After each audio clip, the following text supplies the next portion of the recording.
ဖြစ်တာလေနောက်ကပို့ပြီးကြိုးစားကျောင်းမကလေးကိုအိမ်မှာစားဖို့တင်နေလား မတင်ပါဘူးအိမ်မှာပဲပုံမှန်စားလုပ်တာပါ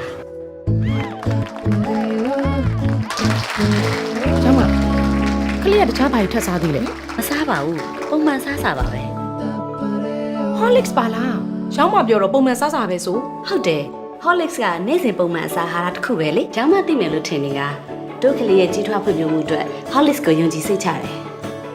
Horlicks မှာကလေးရဲ့နေ့စဉ်အာဟာရအတွက်သဘာဝပစ္စည်းဖြစ်တဲ့ နို့ ဂျုံ ဘာလီ မော့အရသာတို့နဲ့သက်ဆောင်အာဟာရများဖြစ်တဲ့ calcium တန်ဓာတ် vitamin B, C, D တို့ပါဝင်ပါတယ် Nutri Absorb Science ပါဝင်လို့ခန္ဓာကိုယ်မှာအာဟာရဓာတ်များကိုဒီလိုအလွယ်တကူစုပ်ယူနိုင်ပြီးအရိုးတွေကိုတန်မာစေပါတယ် Horlicks ဟာသိပ္ပံနည်းကျအတည်ပြုချက်များအရကလေးတွေကိုအရက်ပိုရှိဉာဏ်ပိုကောင်းအားပိုရှိစေပါတယ် ကျမတို့အားလုံးက Horlicks ကိုယုံကြည်စိတ်ချပါတယ် Horlicks တွေတိုင်းတောင်းမယ်အရာတာသိရှိ Horlicks ယုံကြည်စိတ်ချနေ့စဉ်အာဟာရ